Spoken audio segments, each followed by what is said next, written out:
Yo le pregunté, perdón, me dijo, don José, ¿cuál es el mejor negocio? ¿Cómo se hace un buen negocio? Y él me dijo, eso es fácil. Y con la sencillez devastadora de la máxima profunda, profundísima, él me dijo, el mejor negocio es en el que ganamos tú y yo, el que ganamos los dos. ¿Por qué? Por una razón muy sencilla. Si tú no ganas, tú no vuelves a hacer negocio conmigo. Si yo no gano, yo no vuelvo a hacer negocio contigo. Entonces, tiene que haber confianza, tenemos que quedar conforme los dos. Tú hablabas con Micaela cuando yo llegué, de esa crianza. Y a mí me interesa saber de dónde vienes tú, de qué sitio especial, cuáles fueron esas enseñanzas. Porque don José, eso fue en una hora que duró esa entrevista. Y él me dijo eso y me abrió todo un confín nuevo. Yo te diría que no sé si es ese mismo hecho de tener un origen tabaquero, campesino, que sociológicamente repercute en muchos valores, pero el hecho de saberte responsable, de que la tierra te da en la medida en que tú le inviertes a la tierra, en que tú la cuidas, que tú, aunque yo no haya trabajado en ese quehacer, ese recoger la hoja del tabaco y no tirarla como otros aspectos, sino recoger, acariciar y agrupar, sociológicamente y afectivamente te va dando una relación afectiva con lo que tú vas recibiendo de la naturaleza, de la tierra y de todos los que participan en ella. Fíjate que tienden a ser negocios de familia y negocios jerárquicamente horizontales, porque otro tiene una parcela, tú haces intercambio, no hay una jerarquía horizontal, vertical, sino más bien horizontal, lo cual permite eso que te dijo mi papá, en términos de que, ok, yo tengo mi parte, yo tengo que ganar, pero tú también tienes la tuya. Y si queremos seguir haciendo de esto un espacio productivo para ambos, tenemos que estar conformes, contentos y a la vez hacer progresar esto. Es una especie de poder ser empático con el otro, porque al fin y al cabo, todos somos más parecidos de lo que queremos aparentar en diferencias. O de lo que queremos admitir. O admitir, exactamente. Sí. Es decir, las mismas necesidades tienes tú, yo, Mica, y son necesidades básicas, son necesidades de afecto, son necesidades de respeto, son necesidades de tener en cuenta. Entonces, si yo lo quiero para mí, obviamente te lo tengo que dar a ti, porque si no yo no lo voy a obtener para mí.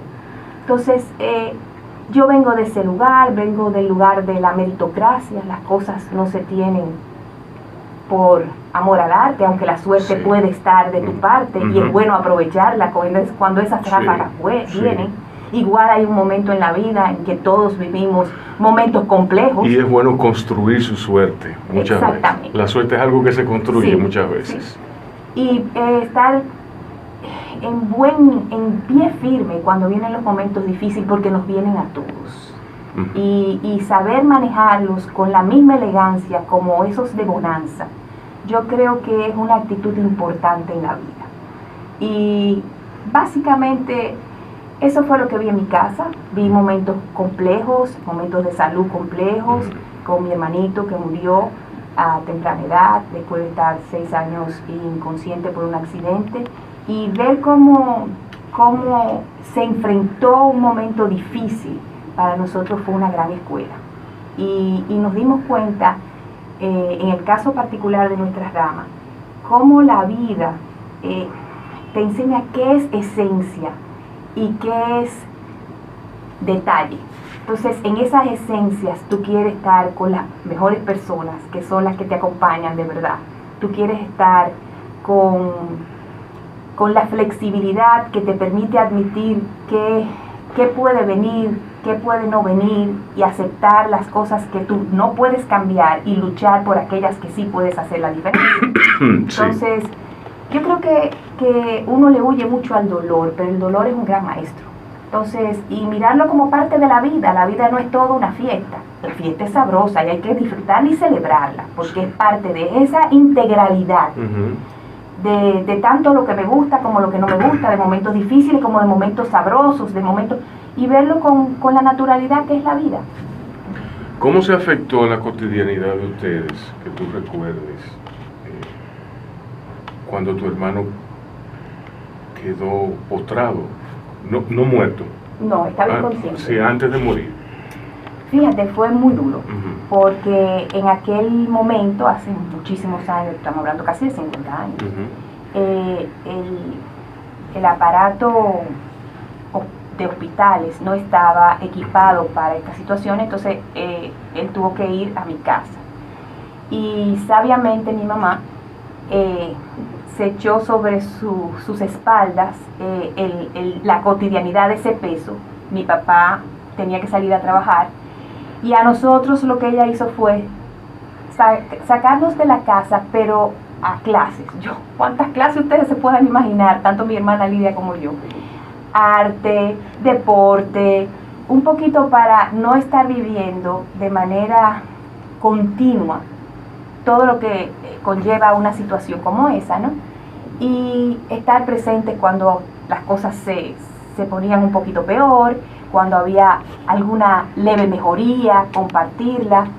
Nos unió mucho ver a mis padres, recibir a mis amistades los fines de semana, y que la pizza se comía en mi casa, y que de repente habían 2 carros llenos de mis amigas porque íbamos a un restaurante con las de Lidia, estar presente en de repente las cosas que son importantes se ven con una claridad absoluta en esos momentos, y yo creo que eso fue un gran regalo de mi hermano para toda la familia.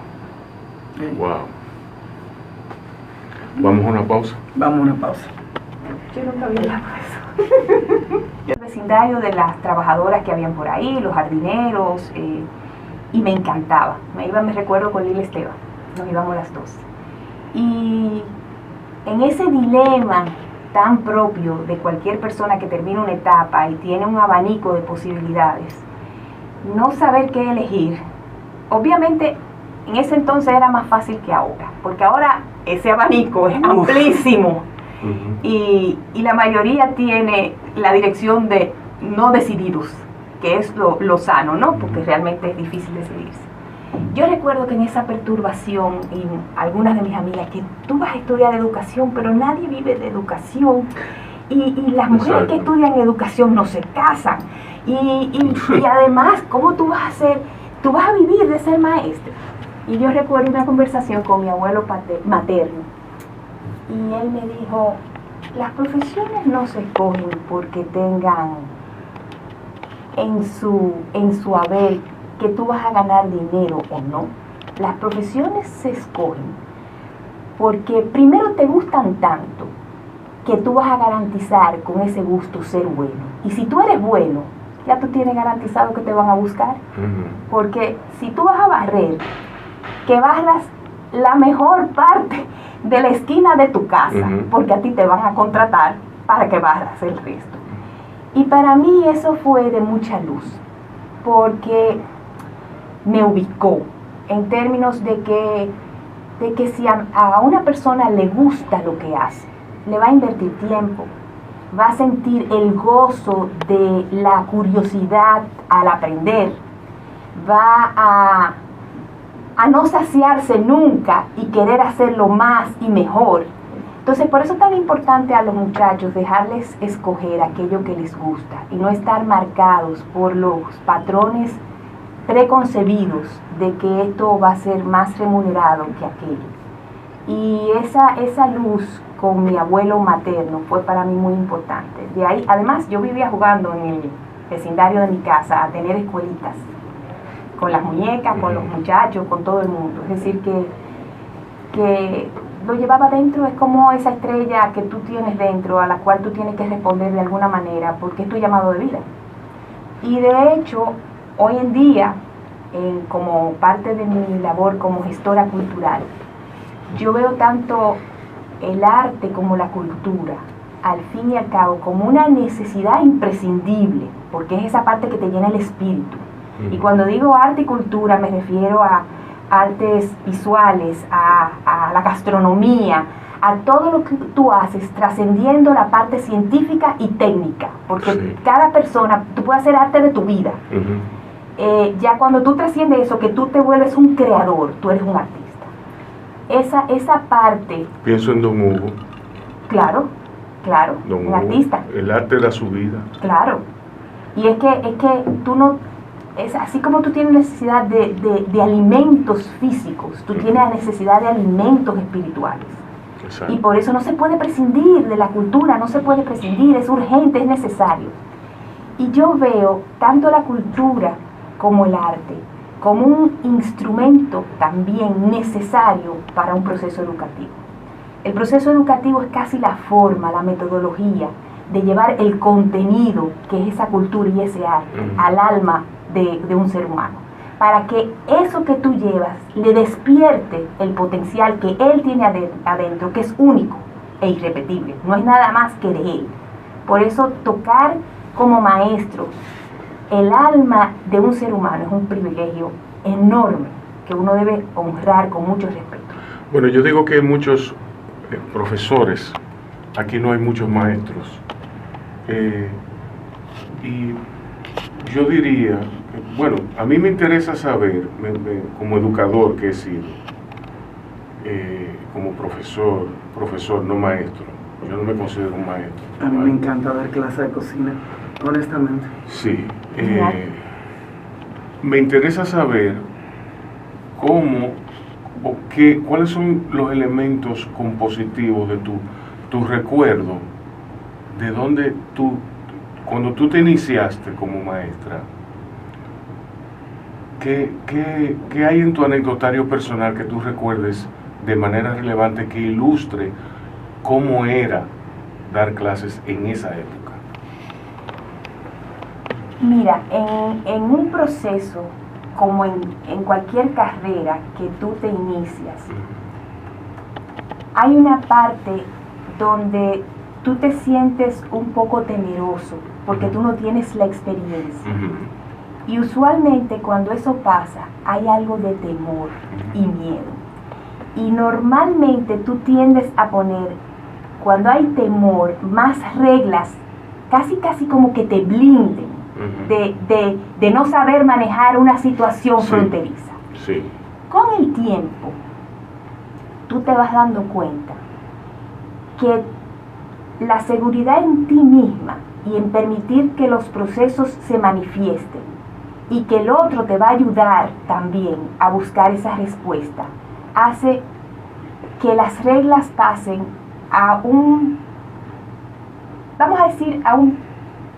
espacio secundario. Y es necesario tenerlo, porque tenemos, en el caso mío, personas en formación, es decir, que las reglas son importantes, son como las barandillas de un puente, tú te las puedes saltar, pero te dan seguridad cuando tú lo cruzas. Entonces, yo te voy a dar un ejemplo. Un maestro bueno es un maestro que explica, se sienta, explica. Un mejor maestro aplica, fundamenta, pero un gran maestro inspira.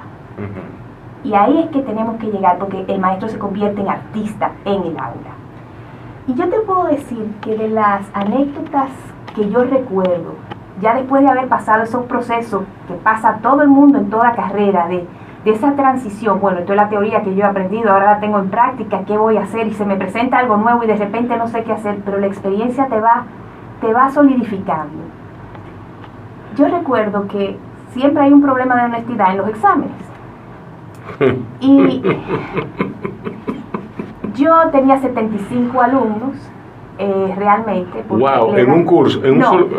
okay. Yo los dividía, realmente eran más, pero eran 3 novenos y 3 décimos.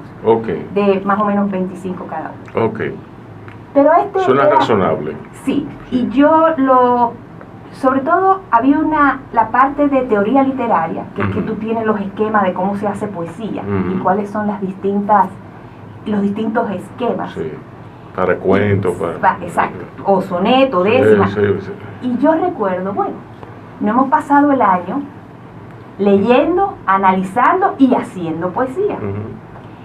Y a mí se me ocurrió un día cocinar una gran arepa en mi casa, hacer 75 pedazos de arepa. En mi casa se hace muy buena arepa.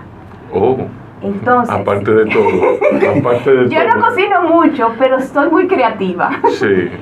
Como don José dice, ¿tú quieres un té, un cafecito, un té, un juguito, una cervecita? Yo estaba esperando. Sí, bueno. Si no me dice eso, le digo, don José, ¿y la cerveza? Entonces, ahora sería, y un pedacito de arepa. Es verdad. Entonces, yo cogí mis 75 pedacitos de arepa y le puse, yo recuerdo que esa era parte de la pregunta más valiosa. Entonces, yo corté mi pedacito, todo el mundo tenía su pedacito de arepa. Entonces, las instrucciones eran las siguientes. Mire, observe esto que usted tiene delante. Huélalo. Métase un mordisco en la boca. Que las pupilas gustativas se deleiten con la textura, con todo lo que conlleva estar consciente de lo que usted tiene en la boca. Y después que usted haga esto 3 veces, escríbale un soneto a la arepa. Yo me fui del aula y los dejé solos porque los sonetos tenían que ser distintos todos, ahí no había posibilidad. Sí. Y la verdad es que me di cuenta que cuando tú a un alumno lo provocas y le das herramientas donde él también se siente actor, importante porque él era que estaba en su posición de hacer su creación en torno a una experiencia, y una experiencia muy interesante porque a todos nos gusta comer algo bueno. Y todavía hoy en día yo recibo algunos correos de mis alumnos diciéndome que se acuerdan de la arepa. Y para mí eso fue un punto interesante en mi vida como maestra. Está muy chulo. Tú deberías hacer eso. Yo voy a incorporar deberías incorporar eso en tu clase. A veces me llevaba hasta perfumes o cogía el polo y me llevaba hojitas de pino. Y si trataba de que esa poesía, de que ese arte, de esa posibilidad creativa, de que miren a su alrededor, le despertara la parte sensitiva, porque esto es un mundo que, bueno, lo tecnológico te hace nulo ante la sensibilidad. Entonces los sentidos acaban por obstruirse. Entonces, para poder llegar a crear, tus sentidos tienen que estar muy abiertos, todos, la vista, los oídos, el olfato, el tacto, el gusto. Sí. Yo recuerdo, yo fui escritor, yo soy escritor, pero yo fui profesor de escritura creativa muchos años y espero volver a dar clases eventualmente, naturalmente, con la pandemia, eso.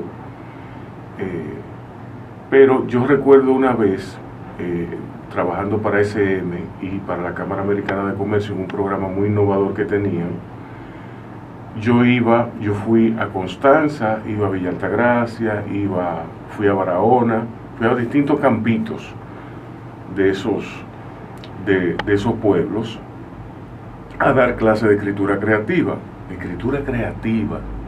a niños entre 8 y 16 años.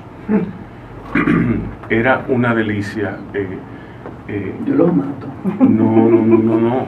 Son sabrosos. Son terribles, pero son sabrosos. Sí, son terribles, pero los niños de pueblo, y este es el punto, no son para nada parecidos que los muchachos de barrio de aquí. No, yo sé. Los niños de pueblo son respetuosos, son como que están más curiosos, están abiertos. Sí, están abiertos. Los muchachos de barrio de aquí no les interesa. Son violentos, o sea, y yo recuerdo que dado el éxito que tuvo el programa, habíamos varios profesores naturalmente dando clases simultáneamente y todo eso, había una avanzada que llevaba libros. Yo recuerdo cuando abrían la caja del libro, yo se la ponía ahí, muchachos, y decía, ¿qué hay ahí? Hay libros, una sorpresa, cojan lo que ustedes quieran. Ellos sacaban los libros y me decían, esto es para mí. Yo decía, sí, pero no te quedes con él. O sea, cuando tú lo leas intercámbialo con otro, con un amigo. Y me decía, ¿y lo puede leer mi mamá? Pero claro, aquí sería una cosa totalmente diferente. Yo recuerdo que Aquí tú encontrarías el libro en el zafacón. Mónica Volonteri me dijo, vamos entonces a darte un curso aquí. Y yo, ingenuo, lo tomé. Muchacha, me ganaron. Me ganaron. Los muchachos me ganaron. Yo me quedé sin palabras en una. Me quedé sin palabras porque fue tal la violencia con que todos, 17, 22 muchachos, al mismo tiempo, peleando, discutiendo, era una cosa sobrecogedora. Eso te habla del contexto en que ellos se mueven. Exacto, entonces yo me sentí como profesional, como comunicador, como maestro, como literato, el fracaso más grande del mundo. Porque yo no pude manejar esa situación. Y yo llamé a Mónica y le dije, mira, no me dé más clase por ahora. Es muy fuerte, conlleva mucho tiempo y realmente hacer sostenible esa situación implicaría no solamente la labor tuya, sino una labor como Jericó, que se ataca por muchos sitios, trabajar con la familia, trabajar con el barrio, trabajar con el maestro. Exacto. No puede ser unilateral porque no lo vas a poder hacer también. Entonces, en las escuelas de los pueblos hay bibliotecas, naturalmente, y las bibliotecas son grandes y tienen muchos libros y recopilan muchos trabajos, pero están cerradas. Ah, muy bien. Están cerradas y no las abren. Para que no se roben los libros. Porque entonces me decían a mí en Constanza, es que los muchachos van a manosear los libros y los rompen. Y yo, ¿y qué? ¿Y qué? Pues mejor es eso que un libro que está ahí inerte. Cogiendo polvo. Por eso la importancia del maestro. Y a ustedes se los dan los libros. A ustedes se los regalan. O sea, que no. Si yo fuera director de una escuela pública aquí en este país, la biblioteca no tuviera ningún libro, porque yo lo regalara a todos. No, ojalá se lo llevaran. Ojalá se lo lleven. ¿Tú me entiendes? Estoy de acuerdo contigo. Pero claro. De hecho, un libro hermoso en un estante es un libro inútil. Sí. Un libro rayado, usado, significa que esas ideas penetraron en algún ser humano. Exacto. Estoy totalmente de acuerdo contigo. Nosotros realmente no tenemos el hábito de lectura, quizás porque no se escogen los libros adecuados para cada edad, quizás porque el mismo maestro no es un lector asiduo, y de la lectura se desprende la imaginación, porque tú no tienes la parte de la pantalla que te da la imaginación de otro, pero no la que tú creas. Exacto. Y eso la lectura, y para mí la radio, porque aunque nos estamos escuchando, probablemente el radio oyente inclusive se está imaginando la cara, los rostros de nosotros, lo que le estamos contando. Es decir, que la radio también te despierta, te expone a esa parte imaginativa tan importante, porque Einstein decía que hay dos cosas infinitas en el hombre, la estupidez y la imaginación. Yo quisiera coger la imaginación. Y realmente la lectura hace eso. Y además de la posibilidad de articular la comunicación, y eso es importantísimo, porque no importa lo que tú hagas, tú tienes que ser capaz de comunicarlo mínimamente. Hay personas con más destreza que otras, pero la lectura te da vocabulario, te da la posibilidad de articular un discurso. No, y te ayuda a explicarte el mundo, y eso es importantísimo para tú tener, te da múltiples referentes y te identifica, tú inicias un proceso de identificación que te permite explicarte el mundo con muchos términos, que te permite una riqueza a la hora de tu abordar el fenómeno explicativo. De hecho, tú no entiendes un país si tú no logras penetrar en su idioma, porque el idioma te da, el lenguaje, te construye el lenguaje y el mundo, el cosmos en que esas personas viven. Por eso cuando uno habla un idioma, puede entrar a esa cultura. Entra en otro confín, exacto. Eso es perderse cuando uno va a una ciudad nueva. Yo le digo a mis hijos que cuando ellos me dicen, mami, yo quiero, vámonos de viaje, mami, y no hay viaje vista. Planeado, exacto. Yo le digo, pero cojan un libro, mis hijas, porque digo, esa es la manera más fácil de irse de viaje. Cojan un libro. Me miran como que yo soy loca. Sí. Sí. Hay un libro muy hermoso de Irene, ahora no me acuerdo, Vallejos, que es El infinito en el junco. No sé si lo han leído. Es El la infinito en el junco. Óigame, qué libro tan delicioso. Es la historia del libro. Ella es una chica joven. Ujú. Escucharla inclusive promocionando sus ideas es un deleite, porque ella entra desde el principio de cómo surge el libro, lo que hace el libro, y todos los actores en torno a un libro, en torno a traducir ese libro, y las anécdotas, y tiene una narración con una prosa poética hermosa. Se los recomiendo, porque es un libro muy bonito, Sí. muy bello, muy Sí. bien fundamentado. De la misma forma, un libro sorpresivo para mí fue El oro blanco, de Edmund de Waal. Él es un especialista en la elaboración de porcelana y ha escrito muchos libros. ¿Tú me hablaste de eso a mí? Sí, sí. Entonces, esta es una historia de la porcelana personal y bueno, es un viaje de él. Él dice, por ejemplo, fue sorpresivo para mí, digo, porque yo no sabía que dentro de la fabricación de porcelana era tan bestial antes, y él arranca, por ejemplo, él va a China, fue a Alemania, va a Inglaterra, toca como los lugares más importantes y narra su viaje, narra su búsqueda, narra las impresiones que tuvo, narra la historia, o sea, es un libro muy completo, es un viaje. Wow. Es un viaje. Una Se sorpresa. habitó la porcelana para llegar a entender su mundo. Sí, eso es increíble, increíble. La fabricación de porcelana es una cosa exhaustiva, se requiere muchísima dedicación, se requiere una entrega, es fabuloso. Los temas culturales, cuando uno abre una exposición, una investigación sobre un artista o un tema artesanal, etnográfico, etnológico, aparte del arqueológico, por ejemplo, zapatos. Y recuerdo que fui a Toronto y ahí vi el Museo del Zapato, y eso es un mundo, un universo. Y asimismo tuvimos una colección de escobas que nos dejaron en donación.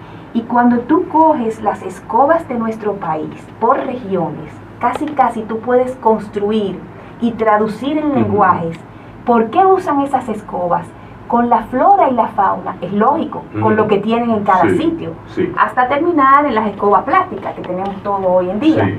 Pero al tú ir viendo e investigando y elaborando un programa expositivo interesante, con un guión curatorial que te permita no solamente ver las escobas, sino ir traduciendo lo que está pasando, el universo que se abre delante de un objeto que, al igual que la cuchara, ha sufrido muy poco cambio a través de la historia de la humanidad. Pero ahí llegamos inclusive a la parte simbólica de una escoba con las brujas, y todo lo que el lenguaje construye alrededor de una escoba, y toda la parte espiritual que hay. Es decir, que eso genera un cosmo enorme. ¿De dónde viene la figura de la escoba, de la bruja montada en una escoba?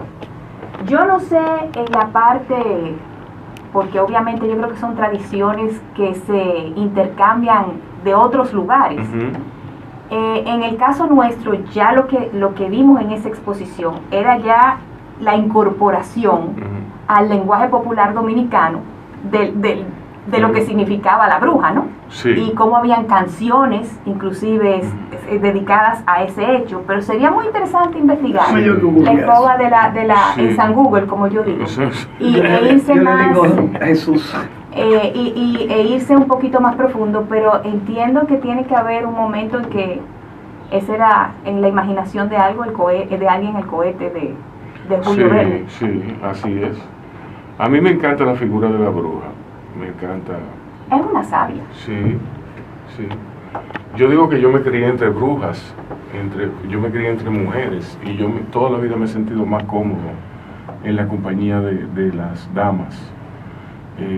porque son muchísimo más sabias y infinitamente silenciosas en su intencionalidad. Yo creo también que hay una conexión obligada en ese cerebro femenino, donde nada se queda aislado, a diferencia de lo segmentado que puede estar el cerebro masculino. Por eso yo quiero pensar en ese equilibrio femenino-masculino que todos tenemos dentro. Obviamente las mujeres tienen la parte femenina más desarrollada, pero ese equilibrio que todo ser humano tiene dentro de esos aspectos que pertenecen a cada género me parece interesante. Hay un elemento del hombre que a mí me parece que, aparte de lo desagradable que es, que juega mucho en su contra, y es que el hombre se queda en blanco. El hombre se queda en blanco, o sea, se queda así, pensando en nada. Es como que tiene un mecanismo por medio del cual lo resetean. La mujer no, la mujer está continuamente pensando y elucubrando. No, pero ustedes no me lo van a creer. ¿El qué? Lo de la bruja en un... Es que no lo puedo creer. En los tiempos de antes de Shakespeare, hasta antes de Shakespeare, habían alucinaciones. No, de hallucinogenic chemicals. Entonces, ellos se metían estos chemicals y ellos alucinaban ver a witches on brooms. De ahí es que sale. Pues ya tú sabes que salió de la imaginación. Salió de la imaginación. Sí. Y se hizo parte de la cultura.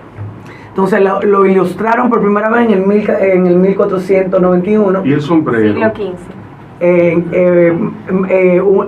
Un francés que hizo 2 ilustraciones de 2 mujeres en un broom. No, bueno, tengo ahora que buscar el hat. Y recuerden que la literatura infantil en un principio no fue hecha intencionalmente para niños, sino que fue una recolección Grimm, los hermanos Grimm. Los hermanos Grimm en particular escribían para adolescentes. Ellos fueron recogiendo la literatura oral. En particular para jovencitas adolescentes. Incluso Anderson es la primera vez que escribe con intención de él. Los otros más bien recolectan. Recolectan lo que la literatura oral. A mí me dijeron que el sombrero viene de un mago que se llama John Duns Scotus, que creía que el cerebro humano era un funnel. ¿Cómo se dice eso en español? ¿Un qué? Un funnel. Un cono. Un cono y de inteligencia. Entonces él se ponía eso y él entendía que su inteligencia se expandía. I am not joking, lo estoy leyendo. Bueno, está bien. Yo oí un amigo escritor que me decía que el cuento Caperucita Roja, que es recogido, porque como dices tú, es la tradición oral recogida y recopilada compendiada por los hermanos Grimm, pero indistintamente le escribieron otros también. Sí. Anne Rice cogió eso y lo hizo en una novela erótica. No, pero... Sleeping Beauty y todas esas. El cuento en particular, Caperucita Roja, el gato con botas, es recogido por varios escritores. Entonces me dice que Caperucita Roja era, porque con toda la simbología que está clarísima del mundo, que el bosque como el mundo, que el lobo, el hombre, todas esas cosas, me dijo que eso eran cuentos para moralizar a las muchachas inquietas. Y yo, wow, pero qué elemento de control más sutil. Rosa María Paliza, que trabaja mucho la parte del psicoanálisis, dice que es interesantísimo cómo esos cuentos llegan a la parte inconsciente y que ella recomienda leerlos y leer también la contrapartida, porque hoy en día hay versiones excelentemente realizadas por escritores contemporáneos infantiles, donde Caperucita mata al lobo. Entonces, sí. y está muy bien hecho. Entonces, sí. Uno se quedó prácticamente con la parte de lo que recibió de manera tradicional, pero es bueno ver la evolución de todo eso. Sí, sí. No, y en el cine también hay una película muy famosa que ganó premios del cine de Festival de Cine de Horror. Y esa película se llama In the Company of Wolves. Es de Neil Jordan. Y a mí me gusta mucho, mucho cómo está hecha y lo que plantea y todo eso. Inclusive en una discusión que hubo después de un pase de la película, discutíamos un punto de un amigo mío que él decía que Caperucita Roja estaba embarazada en esa película. Y él lo decía categóricamente. Y se armó una discusión, un pleito, una cosa. Y ahí es que está la vida, ahí es que está. ¿Qué hace un libro que no origina discusión? Claro, igual que el arte, lo que quiere es provocar, ¿no? Así es. Producir por un lado la parte estética, pero la provocación no deja de ser importantísima, porque te despierta a moverte, a buscar algo, ¿no? Exacto. Sí, el mundo está lleno de posibilidades de ampliar el conocimiento, pero por eso yo creo que en educación una cualidad que nunca se debe perder de parte de un maestro es despertarle la curiosidad. Sí. Si tú le despiertas la curiosidad a un joven, tú te apagas, porque va a buscar la manera de satisfacer esa necesidad de conocer. Y cuando uno, es lo mismo que pasa cuando tú estás con un bebé que te esconde detrás del pañal y tú dices, y cuando te mira se ríe. Es como el reconocerte, decir, ya yo sé quién tú eres. Es el gozo del conocimiento. Entonces eso produce una alegría tan grande que tú quieres seguir aprendiendo. Y eso es lo que hay que preservar en un proceso de aprendizaje. Pero ¿cómo tú como maestro puedes incentivar la curiosidad si tú no eres curioso al mismo tiempo? Eso es. Y ese es el gran problema. Tú llegaste a la parte medular. Exacto. ¿Por qué? Porque si creemos que lo sabemos todo... Es como que yo hiciera un libro de arroz. No es curiosidad. Eso es porque ella no sabe cocinar arroz. Ella sabe cocinar mucho. Sí, pero arroz no. Para que tú veas, lo más simple. Bueno. ¿Sí? Y en ese sentido vamos a comer un arrocito haciendo esta pausa. Volvemos.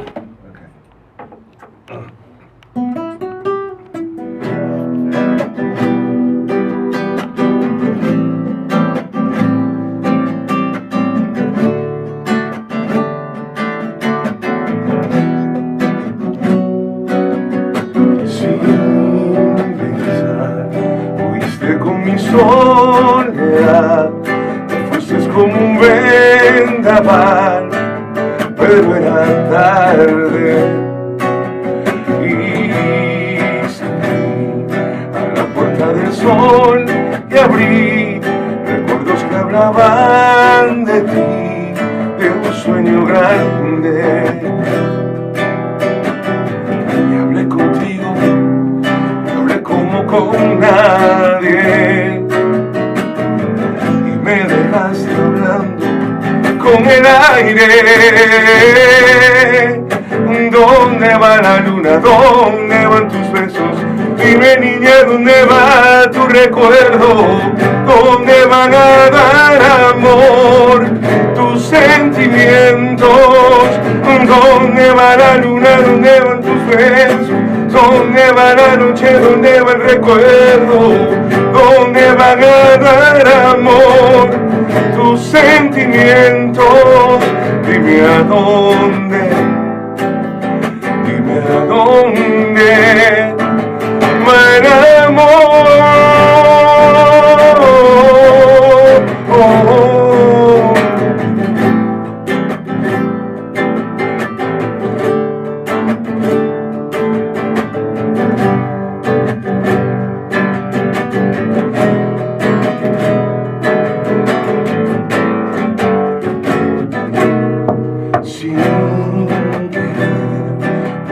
fumando hasta saber que todo el mundo iba al revés y no había nadie más que tú. Y pensé a fondo que buscaba yo al lado de tu corazón, que no es de nadie. Hablé contigo, hablé como con nadie, y me dejaste hablando con el aire. ¿Dónde va la luna? ¿Dónde van tus besos? Dime, niña, ¿dónde va tu recuerdo? ¿Dónde van a dar amor tus sentimientos? ¿Dónde va la luna? ¿Dónde van tus besos? ¿Dónde va la noche? ¿Dónde va el recuerdo? ¿Dónde van a dar amor tus sentimientos? Dime a dónde, dime a dónde va el amor.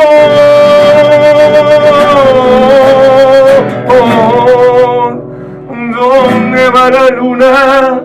¿Dónde van tus besos?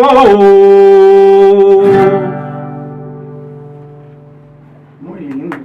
Para cortarse las venas. Sí, Sí. excelente. Era Alberto Fonseca. Fonseca va a tener un concertico que nos viene a anunciar aquí y muy grato tenerte con nosotros. Gracias, sinceramente, Micaela, Rubén, para mí es un placer estar acá. Primero, fui radio escucha antes que todo y me gustaba mucho el concepto del programa. Venía escuchando siempre en el tapón, en mi carro, abajo radio, y yo dije, bueno, en algún momento tengo que estar allí. Gracias a Mari por la invitación, y para mí es oportuno en este momento también por producto del concierto que tengo ahora en Cava Café Colonial, si se puede nombrar. Sí, claro. De paso es un lugar muy exquisito para poetas, para trovadores, cantautores en la zona colonial, y bueno, estamos trabajando en la proyección de ese concierto, que bueno, que va a ser uno de los tantos que vienen, porque estamos desarrollando una agenda. Ok, una agenda, pero ¿qué implica esa agenda? Bueno, yo realmente estuve fuera de la música un largo tiempo. Ajá. Y entonces es como volver a trabajar. Hubo ciertas cosas que me impidieron estar en la música, y estando acá me motivó estar con una amiga que se llama Roxana Marte, y empezamos a hacer una agenda de trabajo para unos conciertos que vienen para República Dominicana y para afuera también. Ok. Y entonces háblanos del material que vas a estar cantando en Cava Café. Nosotros, bueno, yo tengo 3 discos grabados. La llave del alba, que fue una producción que hice en el 2005, Corazonadas, que fue una anterior, y Amor de Historieta, que fue una que desarrollé hace 4 años. Que esta canción que canté, Donde va el amor, es parte de esa grabación, de ese disco. Voy a hacer una breve, no sé, como antología de canciones que voy a estar haciendo de mis discos. Y para que la gente en República Dominicana conozca el trabajo de cantautor que yo vengo desarrollando desde el año 1995. Okay. Entonces, y como poeta también, porque yo también soy escritor. Okay. Entonces, ¿tú eres originalmente de dónde? De Venezuela, de Barquisimeto. Es una ciudad que está en el centro occidente del país. Es una ciudad muy rica culturalmente. Ahí se le llama... Todo Venezuela es muy rico culturalmente. Sí. No, pero esa ciudad en particular es la ciudad musical del país. Okay. Es como culturalmente, ahí está Rodrigo Riera, sí, el maestro Alivio Díaz, guitarristas emblemáticos a nivel mundial. Entonces, y mi padre, que es gran músico, uno de los mejores músicos de Venezuela, del arpa. Entonces, bueno, ahí hay un nicho muy fuerte. Una cantera. Una cantera, sí. Ahí cualquiera que nazca allá, yo creo que nace con un Sí. 4 tocando. Es como Barranquilla en Colombia, que dice que hay un poeta en cada esquina. Exacto. Exacto. Correcto, algo así pasa con la ciudad. Mira, y entonces, ¿qué día va a ser el concierto, la hora? Y repite, Cava Café, ¿no? Sí, En la zona colonial. Cava Café Colonial es el viernes a las 7 de la noche. Ujú. Están todos invitados, hay una... es por entrada, Sí. porque hay una... Pero esta noche, viernes. Ajá, el Ok. viernes. Ok, exacto.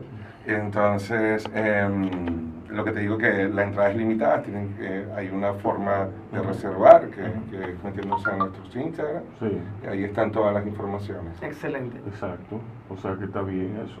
Está muy bien.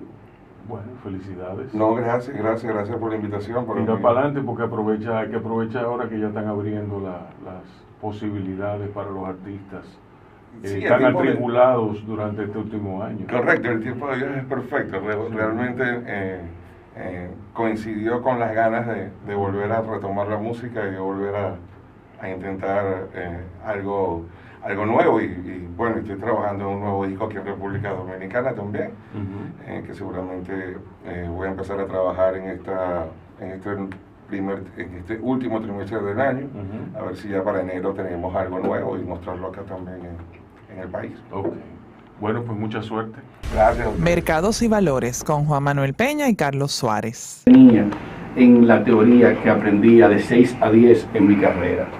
Entonces, siempre estuve muy cerca de eso, primero en la parte bancaria, después fui aprendiendo sobre mercado de valores, que en ese momento en este país estaba muy limitado realmente el conocimiento. De hecho, no había ni siquiera una superintendencia de valores, las emisiones eran emisiones, puramente papel comercial, corto plazo, Sí. pero De deuda me sin especialicé ningún- específicamente en lo que es manejo de patrimonios para familias que no necesariamente querían estar en el día a día en eso. Entonces, con la guía de Don Opinio, que fue exgobernador del Banco Central, fui uniendo los lazos de la importancia que tiene el Banco Central controlando lo que son los precios y la inflación y cómo eso impacta en las tasas de interés del día a día, tanto activas como pasivas de la economía y por ende en el formaron mercado de y valores. dinamizaron el mercado de valores con JMMB. Sí, así es. Dándole un poco fast forward a lo que fue mi carrera en Opinión Valores Planificadores Financieros, que allí fue donde yo aprendí a ayudar a personas y ese lapicero, a una persona que sea dueña de ese lapicero por esos 3 meses. Pacto, una fecha de entrada y al mismo tiempo una fecha de salida del uso de ese lapicero, y a los 3 meses simplemente devuelvo el lapicero y el que me lo alquiló recibe una renta a cambio. Eso vienen siendo los repos o acuerdos de recompra como se le llamó. Al mismo tiempo pude ir a Jamaica a entrenarme y aprender cómo funcionan los mercados internacionales para entonces empezar a darle profundidad a los bonos dominicanos del gobierno, que en esa época la gente no lo tocaba ni siquiera con un palo de 1 metro de distancia porque no tenían esa credibilidad. Pero fuimos los precursores en lo que es compra de deuda de gobierno en ese momento, y todavía es muy reconocido por su fortaleza en la compra y venta de divisas. Entonces en ese momento me contrataron para empezar a darle forma a lo que es el escritorio de renta fija y también profundizar en lo que es el manejo de la liquidez y ya especializar un poco ese día a día que no fuera solamente tan concentrado en divisas. ¿Qué hace un tesorero, para responder tu pregunta? Compañías como Telefónica de España, como diferentes empresas que estaban en su momento capitalizando el boom de telecomunicaciones de los años 90.